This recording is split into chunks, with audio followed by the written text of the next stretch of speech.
네, 라스 항공전략 2부의 문이 활짝 열렸습니다. 오는 22일 토요일에요. 저희 서울현대TV 전문가 방송 팬플러스의 무료 강연회가 개최될 예정입니다. 실적을 알면 투자의 미래가 보인다라는 주제로 강의가 이어질 예정이라고 하는데 특별히 2011년 실적 주도주에 대한 자세한 강의가 있을 거라고 합니다. 부디 참석하셔서 좋고 또 알찬 정보 담아가신 귀한 시간 되시기 바라겠습니다.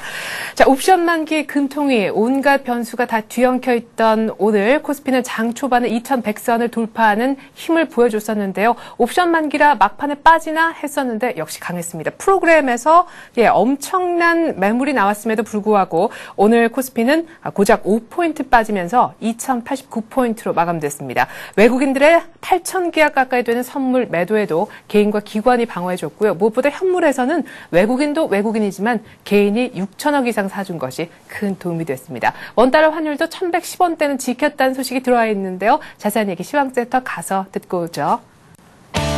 네, 시황센터입니다. 1월 13일 목요일장 마감했습니다. 두 이벤트 데이였던 오늘 뚜껑이 열렸습니다. 기준금리 인상에 따른 충격은 적었지만 옵션 만기일에 따른 부담은 있는 장이었는데요. 코스피부터 확인해 보겠습니다.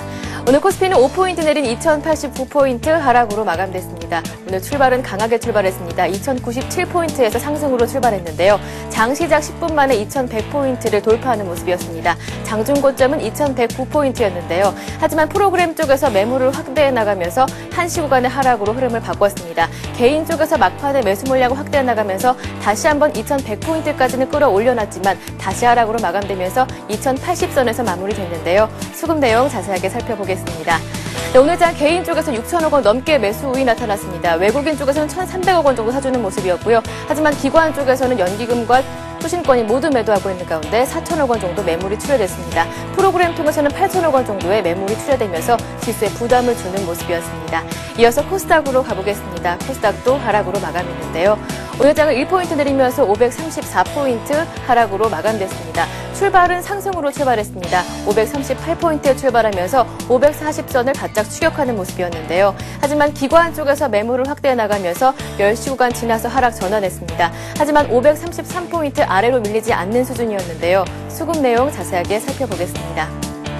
네, 개인 쪽에서 80억 원 정도 매수 우위 나타났습니다. 외국인도 30억 원 정도 사주는 모습이었지만 기관 쪽에서 부담을 줬는데요. 오늘장 기관은 110억 원 정도 팔면서 지수 하락을 부추기는 모습이었습니다. 이어서 외환시장으로 가보겠습니다. 어제장 하락하더니 오늘은 또다시 하락하는 모습이었습니다. 5원 산출전 내리면서 1114원 10전에서 하락으로 마감됐는데요. 출발 또한 1110원대 초반에서 하락으로 출발했습니다. 포르투갈이 국채 발행을 성공적으로 마무리하면서 유로존 리스크가 완화됐는데요. 이에 달러화가 약세를 보이면서 하락 압력을 받으면서 출발했습니다. 장중에는 금리 인상 소식까지 접쳐지면서 낙폭을 유지하는 모습이었는데요. 하지만 당국 개입 경계감도 남아있는 상황에서 1110원대가 무너지지는 않는 수준이었습니다. 오늘 장은 1114원대에서 마무리됐습니다. 이어서 유가증권 시장 시총 상위 종목들의 움직임까지 확인해 보겠습니다. 네, 삼성전자가 장중에 강세를 보이다가 약세로 돌아서서 마감됐습니다. 92만 원대에서 마무리됐고요. 현대중공업이 신고가 경신 이후에 조정받았습니다. 0.4포인트 내렸습니다. 4% 내렸습니다. LG화학은 오늘 약보합 조정으로 마감됐습니다. 네, 은행주가 금리 인상 소식을 호재로 받아들이면서 신한지주와 KB금융이 3%대로 강한 모습 보여줬습니다. 보험주 마찬가지로 상승하면서 삼성생명이 강보합권에서 마무리됐고요. SK에너지는 0.7% 하락했습니다.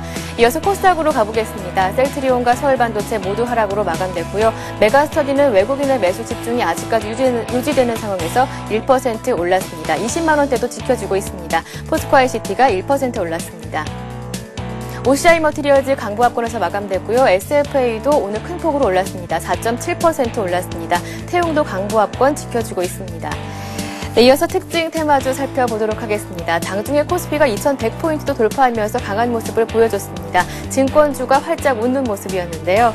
네, 오늘장 삼성증권이 52주 신고가 다시 썼습니다. 한국금융지주 마찬가지로 신고가 다시 경신했고요. 나머지 종목들도 1%대에서 5% 강한 모습 보여주면서 증권주가 활짝 웃는 모습이었습니다. 네, 오늘 기준금리 인상 소식이 전해졌습니다. 은행주가 호재로 받아들이면서 장 초반부터 강하게 올랐는데요. 네, 신한지주가 3%대로 올랐습니다. KB금융 마찬가지로 3%대로 올랐고요. 하나금융지주도 3.7% 오르면서 오늘 52주 신고가 다시 썼습니다. 은행주 전반적으로 1%대에서 3%대로 강한 움직임 보여줬습니다. 네, 마찬가지로 금리 인상 수혜주인 보험주들도 올랐습니다. 하지만 상승폭을 반납한 채 마감됐는데요. 네, 삼성화재가 강보합권에서 마감됐습니다. 동부화재도 1.3% 올랐고요. 메리츠화재가 2%대에서 마무리됐습니다. 보험주들 전반적으로 장중에는 5% 이상 오르다가 윗골이 길게 달면서 상승폭 일부 반납한 채 마감됐습니다. 이어서 건설주 한번 살펴보겠습니다. 어제작은 신고가 무더기로 오르는 모습이었는데요. 금리 인상에 따른 부동산 경기 악화 우려감에 오늘 장에서는 부진한 모습이었습니다. 차트상에 보이는 종목들 삼성물산과 두산건설을 제외하고 어제 모두 신고가 경신한 종목들인데요. 오늘 장 전반적으로 약보합권에서 1%대로 내리면서 건설주들은 부진한 모습이었습니다. 네, 마지막으로 조선주까지 살펴보겠습니다. 오늘도 오르는 모습이었는데요. 신고가 랠리도 이어졌습니다. 네, 현대중공업은 신고가 오른 이후에 조정으로 마감됐고요. 삼성중공업이 6%대로 큰 폭으로 올랐습니다. 대우조선해양도 52주 신고가 다시 썼고요. STX가 8%, STX조선해양이 4%대로 오르면서 조선주가 강한 모습 보여줬습니다. 이렇게 시장 흐름 한번 살펴봤습니다. 이벤트 데이였던 오늘 마무리됐는데요. 이후 증시 향방이 어떻게 될지 라스트 성공 전략과 함께 알아보시기 바랍니다. 지금까지 마감 시간이었습니다. 네, 결국 잘 지켜보려던 베이시스는 백오데이션까지 밀렸고요. 프로그램에서는 10,000개 넘는 매도가 나왔음에도 불구하고 코스피는 고작 5포인트만 빠졌습니다. 전문가에게 오늘장 특징 추려달라고 지금부터 부탁을 드릴 텐데요. 대신증권 컨설팅 랩으로 가겠습니다. 추진 책임연구위원 만나보죠. 안녕하세요. 예, 안녕하십니까. 네, 옵션 만기 엄청난 프로그램 매도 물량. 그래도 5포인트 빠진 거면 선전하지 않았나 싶은데 오히려 금리 인상은 업종별로 호재가 된 듯한 느낌이네요. 예, 일단은 오늘은 옵션 만기라고 금통 일정을 맞아서 일단 장중 변동성이 좀 크게 확대되는 하루였었는데요. 장 초반에는 2110선까지 오르면서 좀 상승에 대한 기대감이 컸었다면은 장 후반 들어서는 프로그램과 관련돼서 변동성이 재차 확대되는 모습을 보여주었습니다. 특히 오늘 오전 같은 경우에서는 금통위의 기준금리가 전격 인상을 발표를 했었는데요. 시장 예상에서는 금리 동결을 예상하고 있었다면은 전격적인 인상에 따라서 장중에는 어느 정도 금융주들이 수혜를 보는 모습을 나타났었습니다. 하지만 오후 들어서는 일단은 기관들의 대규모 프로그램 매물이 나오면서요. 오후 들어는 대체적으로 업종 전반적으로 낙폭이 좀 확대되는 모습을 보였고 상승 종목 역시 좀 축소되는 모습을 보이면서 장 후반에는 약세로 전환되는 모습을 나타냈습니다. 예. 자, 그렇군요. 일단 금통위 옵션 만기 이 정도면 정말 잘 넘겼다 하는 생각이 드는데요. 자, 이제 한번 한숨을 쉬고요. 미국 쪽으로 눈을 돌려봐야 되지 않을까 싶어요. 무엇보다 미국 쪽의 인텔의 실적 발표가 바로 오늘 밤인가요? 예, 오늘 밤에 인텔이 실적이 있을 것 같은데요. 일단 삼성전자가 예비 실적을 발표한 이후에 IT 관련해서 실적에 대한 기대감이 아직은 크다고 볼 수는 없을 것 같습니다. 하지만 인텔 같은 경우에 올해 실적 발표와 함께 낙관적인 실적을 발표할 경우에는 단기적으로 현재 조정을 받고 있는 IT 관련주에 또 어느 정도 받는 기회가 될 수 있을 것으로 보여지고 있는데요. 이와 관련돼서 인텔에 대한 실적을 좀 더 확인을 하셔야 될 것으로 보여지고 있고요. 특히 오늘 밤에서는 미국의 11월 무역 수지가 발표될 것으로 예상이 되고 있습니다.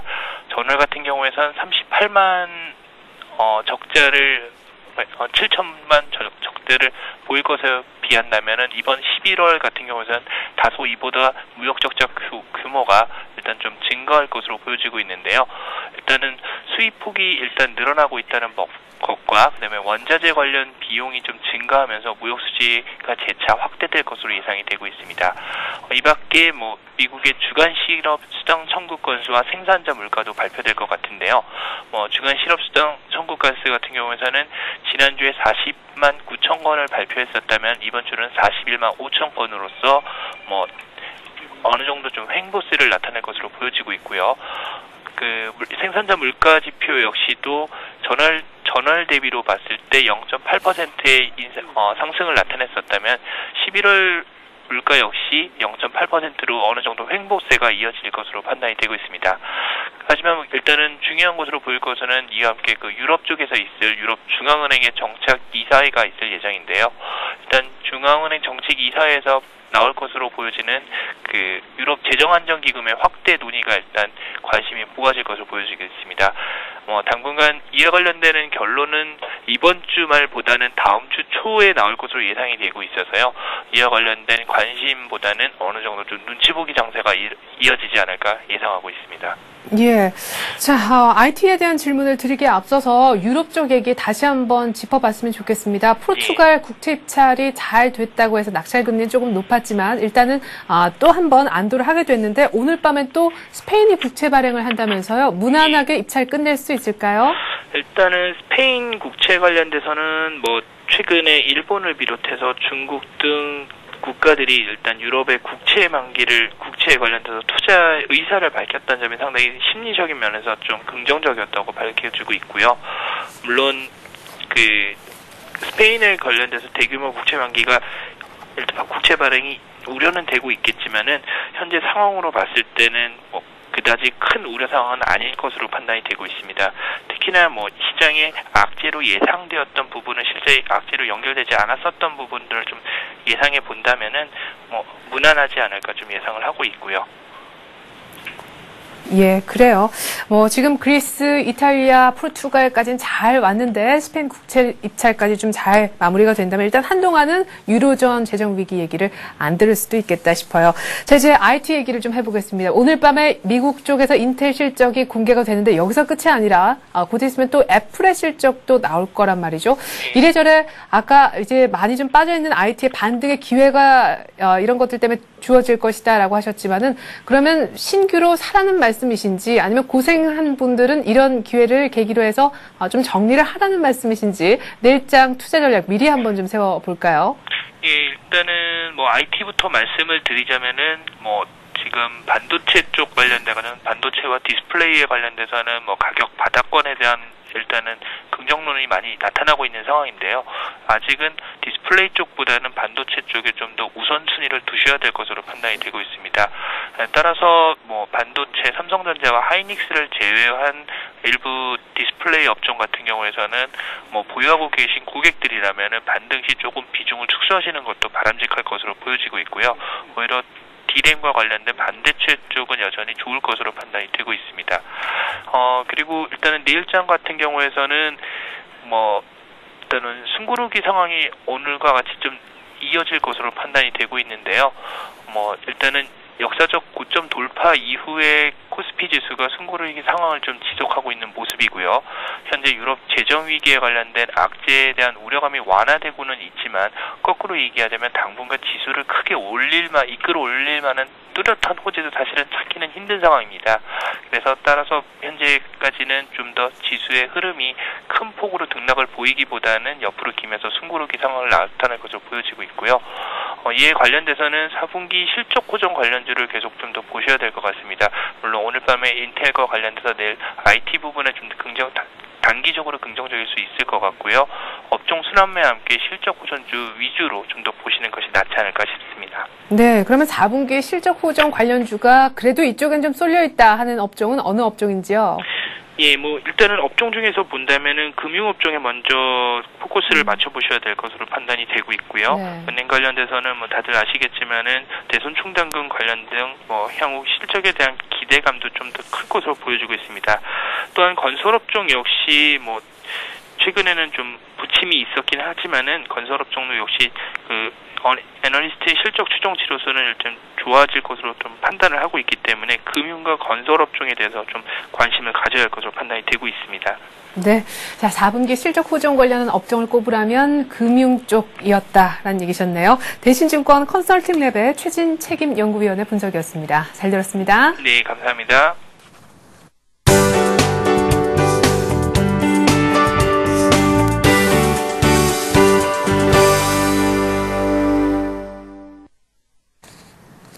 이 시각 주요 뉴스입니다. 한국은행 금융통화위원회가 금융시장의 예상을 깨고 기준금리를 전격 인상했습니다. 금통위는 오늘 정례회의를 열어 기준금리를 연 2.5%에서 2.75%로 올렸습니다. 기준금리 인상은 지난해 11월 0.25%포인트 이후 2달 만이며 돈 쓸 일이 많은 설을 앞둔 1월에 기준금리를 올린 건 지난 1999년 이후 처음 있는 일입니다. 금통위의 이번 금리 인상은 물가 불안을 잡으려는 의도인 것으로 파악됩니다. 그러나 가계 이자 부담이 커지고 전세난이 가중되는 등 서민 경제에 악영향을 미칠 뿐 아니라 기업들의 자금 조달에도 어려움이 가중될 것으로 예상됩니다. 정부는 상반기에 전기와 가스 등 중앙 공공요금은 동결하는 대신 지방 공공요금 역시 물가 상승률을 넘지 않도록 관리하기로 했습니다. 정부는 오늘 청와대에서 열린 국민경제대책회의에서 이 같은 내용을 담은 서민 물가 안정을 위한 종합대책을 마련했습니다. 정부는 이 밖에 5년 민간 임대주택을 짓기 위한 공공택지를 다시 공급하고 소규모 주택 건설에 올해 말까지 한시적으로 1조 원을 저금리로 지원할 방침입니다. 아울러 국립대 등록금은 동결하고 사립대도 인상률을 3% 미만으로 억제하며 유치원 비용도 동결을 유도할 방침입니다. 경찰청 사이버 테러 대응센터가 미국의 다국적 기업인 구글을 개인정보 무단 수집 혐의로 입건했다고 오늘 밝혔습니다. 경찰에 따르면 구글은 거리 모습을 보여주는 스트리트 뷰 서비스 제작 과정에서 거리 풍경을 촬영함과 동시에 무선랜 기기 시리얼 번호와 개인 간 통신 내용까지 수집해 저장했습니다. 특히 구글은 이메일과 메신저 대화 내용, 인터넷 사이트의 아이디와 비밀번호, 신용카드 정보 등까지 저장했으며 그 피해자는 60만 명에 달한다고 경찰은 전했습니다. 현재 구글은 개인정보 무단 수집 혐의로 세계 16개국에서 수사를 받고 있으며 구글의 본사를 입건한 건 한국이 처음입니다. 두바이유 가격이 배럴당 $2 이상 오르면서 2년 3개월여 만에 최고치를 또다시 갈아치웠습니다. 한국석유공사는 어제 거래된 두바이유 현물 가격이 전일보다 배럴당 1.62% 오른 $94 23센트를 기록했다고 오늘 밝혔습니다. 이 가격은 2008년 9월 이후 2년 3개월여 만에 최고 가격입니다. 아울러 국내 석유 제품 가격의 기준이 되고 있는 국제 석유 제품의 가격도 동반해 급등했습니다. 경유의 경우 북반구의 한파 영향으로 배럴당 $110를 넘어섰으며 휘발유 또한 $105 26센트로 지난 2008년 9월 이후 최고치를 기록했습니다. 옵션 만기와 금통위가 엮여 있었던 이벤트 데이, 오늘 우리 장이 끝이 났습니다. 종가 기준 5포인트만 하락하면서 2090 턱 밑에서 마감됐는데요. 2100을 오늘 아침엔 돌파를 했었고 옵션 만기에 따른 프로그램의 대량 매도 물량에도 불구하고 5포인트 아주 얕은 조정만 받고 끝났습니다. 그만큼 강한 코스피라는 것이 다시금 증명됐는데요. 오늘 밤 미국 쪽에서는 인텔의 기업 실적 공개가 있다고 하죠. 내일 IT주 흐름 한번 잘 지켜보셨으면 좋겠습니다. 고맙습니다.